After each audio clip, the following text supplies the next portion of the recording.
Hello friends, তোমরা সবাই কেমন আছো? আশা করি ভালো আছো। আমিও ভালো আছি। আমার একটা নতুন ব্লগে তোমাদের স্বাগতম।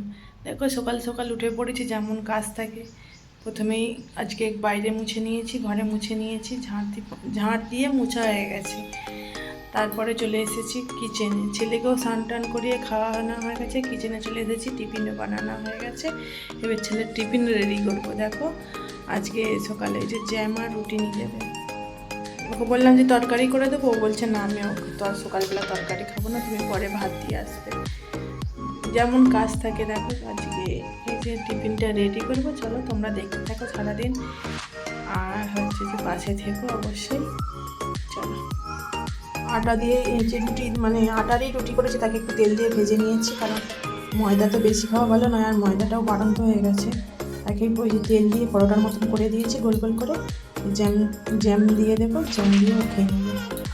ওকে বললাম একটু তরকারি করে দিই, বলছে না, আমি তরকারি খাবো না। ও যেটা শর্ট কাজে হবে সেইটা খাবে, কারণ দেরি হয়ে গেলে বকে তো। আর বেশি তো টিফিন করতে টাইম দেয় না, ওই জন্য ওই যে জ্যাম দিয়ে আর মাখিয়ে দিয়েছি।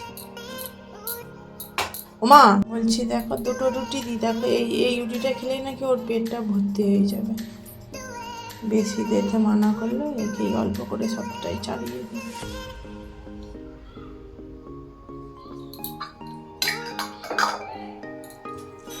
রোল করে দিলে ও তার খেয়ে নেবে।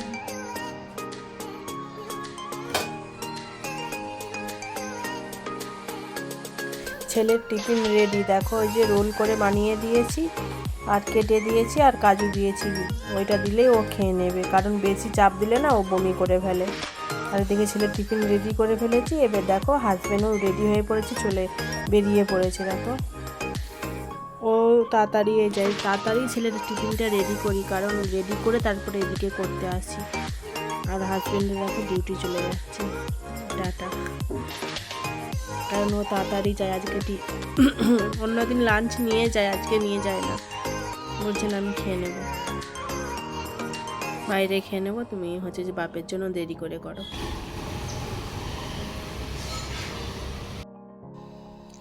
দেখো, বিছানা গজ করে নিয়েছি।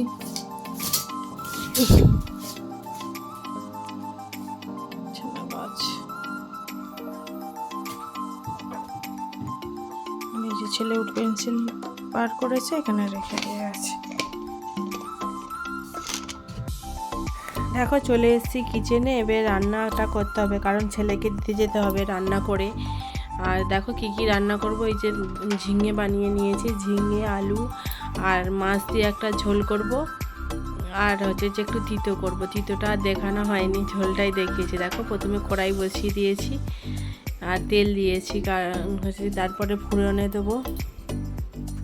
কড়া গরম হয়ে গেছে, এবার তেল দিয়েছি।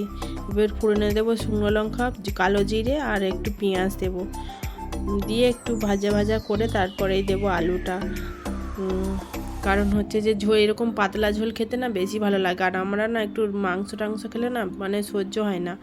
তারপরে দেখো, আলুটা লাল লাল করে ভেজে নিয়ে দিয়ে দিয়েছি ঝিঙেটাকেও এবার ভালো করে একটু ভেজে নেব, নিয়ে আর এবার মশলা দেবো একে একে, কারণ এরকম পাতলা ঝোলই খেতে ভালো লাগে। আর এই দেখো, একটু মশলা দিব, একটু আদা দিয়ে দিয়েছি, কারণ ফোন এসলো তো তখন আর দেখানো হয়নি। আদা, লঙ্কা গুঁড়ো, হলুদ গুঁড়ো, জিরে গুঁড়ো দিয়ে আর একটু দেখো ভালো করে মশলাটাকে কষিয়ে নিয়ে আর জল ঢেলে দেবো, কারণ আমাকে এদিকে তাড়াতাড়িও করতে হয় না। দেখো, একটু ফুটে গেছে, তারপরে আলুটা হাফ সিদ্ধ হয়ে গেছে, তারপরে দিয়ে দিয়েছি মাছ। আর মাছ নিয়ে আসা হয়েছিল রুই মাছ, জ্যান্ত রুই মাছ। দেখো, আর তরকারিটাও হয়ে গেছে। যে তারপরে ছিল জামা কাপড় কেচেছিলাম, জামা কাপড়গুলো মিলতে এসেছি, কারণ প্রচুর পরিমাণে হাওয়া দিচ্ছে, আবার কখন মেঘ কখন বৃষ্টি বুঝা বড় দায়।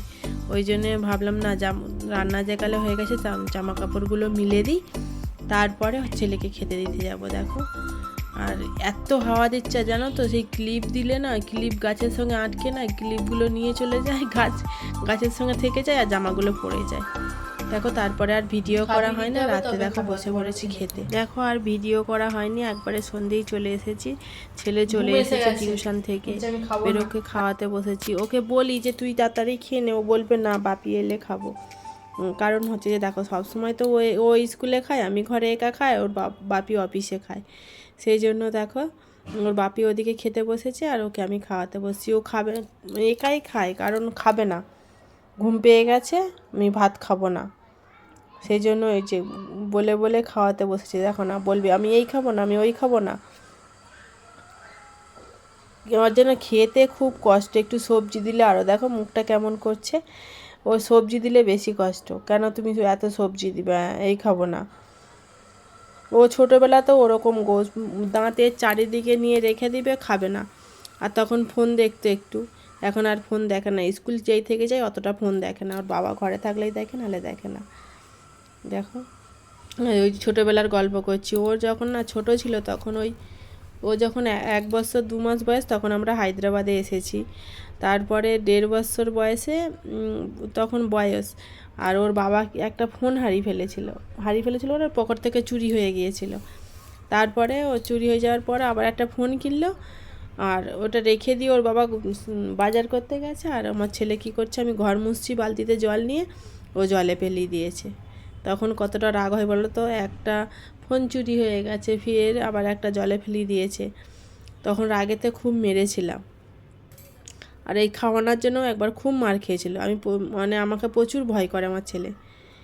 সেই থেকে অতটা মানে গালের নিয়েও বসে থাকে না, বলে না যে ফোন দেখবো। যদি বলি বা ও জিজ্ঞাসা করে মা একটু ফোন দেখবো, যদি বলি হ্যাঁ তবে দেখ, নাহলে দেখে না। দেখো এই গল্প করে করে খাওয়াচ্ছি, নাহলে খাবে না, ঘুম এসে গেছে। আর ওর বাবার সাথে ওদিকে গল্প করছি, কারণ হচ্ছে যে ওর বাবাও খাচ্ছে, ওকে ভুলি খাওয়াতে হচ্ছে। বড় হয়ে গেছে তো কি, কত আর বড় হয়েছে, কারণ ঘুম এসে গেলে না ছেলেরা খেতে চায় না। আর প্রচুর ঘুম এসে গেছে, আর ঘুম মানে সেই 6:30টায় উঠে তো, আবার হচ্ছে যে 8টা বাজে নিয়ে স্কুলে যায়, 3:30টেই আসে, আবার 5টার সময় পড়তে যায়, আবার 8:30টায় আসে, শুতে 10টা বেজে যায়, কতক্ষণ আর ঘুমায়। ওই জন্য ঘুম এসে গেছে। ওই জন্য বলছে আমি এই খাবো না, ওই খাবো না, আমি আর খাবো না। ওই গল্প করছে, আর ওই যে দেখো না, ওর না খেলে আবার জোর করে খাওয়ালে না বমি করে ফেলে। ওর বাবা কি বলছে সেদিকে ওই যে ঘাড় নাড়ছে। ও প্রচুর আমাকে ভয় করে। আরও হচ্ছে যে ওর বাবাকে অতটা ভয় করে না, আমাকে ভয় করে। আমি যদি কিছু বলি চুপচাপ বসে থাকবে। ওর বাবা খাওয়ালেও খাবে না, তুমি খাইয়ে দাও। তাই জন্য দেখো আমি খাইয়ে দিচ্ছি, খাইয়ে দিয়ে ওর বাবা ওদিকে খাচ্ছে, তারপরে আমি খাবো। আমার শুতে সেই রাত 12টা বেজে যায়, কারণ আমি গছ করব, আবার বাসন ধুবো, ছেলের ব্যাগ গুছাবো। ওর বাবা এক একদিন গুছিয়ে দেয়, কিন্তু আর ওর বাবারও তো সারাদিন কাজ করে, ঘুম এসে যায়। আবার ওর বাবা যখন ঘুমিয়ে পড়ে তখন আমাকেই করতে হয়, ব্যাগ গুছিয়ে রান্নাঘর আর ক্লিন করে তারপরে শুতে আমার 12টা বেজে যায়। আবার একটু ফোন দেখি, ফোন দেখতে তখন আর 12:30 1টা বেজে যায়, আবার 5:30 6টায় উঠে পড়ি। কী করব, সারাদিন এই কাজ টুক করে করতেই হয়। আর 3জন থাকি তো যেন মানে এই ফোন দেখলেই সময় কেটে যায়, নাহলে যেন সময় কাটতেই চায় না। ফোনটা থাকে বলেই যেন কোথা দিয়ে সময় কেটে যায়। এবার পাশাপাশি থাকে, তারা একজন হিন্দি বুঝে কিন্তু বলতেও পারে, কিন্তু তাদেরও তো বাচ্চা কাচ্চা আছে, তাদেরও ঘরে কাজ আছে, সবসময় তো গল্প করলে হয় না। তাই একটু ফোন দেখি কাজ করি, এই দেরি হয়ে যায়। আর দেখো এই যে এখনও খাচ্ছে, এই যে আমি বলছি দাঁতের মধ্যে সব ভাতগুলোকে রেখে দিবে, গালের ভিতরে রাখবে না, দাঁতের গোড়াতে রেখে দিয়ে চুপচাপ বসে থাকবে। আবার নিরামিষি হলে তো দেখতে নেই, তখন খাবে কিন্তু বলবে না যে খাবো না, কিন্তু এই যে ওরকম করে খাবে নিরামিষ হলে। আর একটু মাছ হলে বা মাংস হলে না একটু ভালো করে ভাতটা গুঁড়িয়ে খেয়ে দেখো খাবে না, ওরকম গা ঝাঁকা দিচ্ছে। সবজি দিয়েছি ওই জন্য ওরকম করছে। আর স্কুলেতে ওই জন্য ভাত মাখিয়ে দিতে হয়, মাখিয়ে দিয়ে গরম দিয়ে আসি 12টার সময়, ও 12:15 না 12:30টার সময় ওদের দিকে লাঞ্চ দেয়। আর হচ্ছে যে দেখো আমাকে বলছি তাড়াতাড়ি খেয়ে, আমাকেও খেতে হবে, ঘুম পেয়েছে, দেখো না কেমন করছে। চলো, যদি তোমাদের ভিডিওটা ভালো লেগে থাকে অবশ্যই লাইক কমেন্ট শেয়ার সাবস্ক্রাইব করে পাশে থাকবেন। টাটা বাই বাই, আবার অন্য ভিডিওতে দেখা হবে।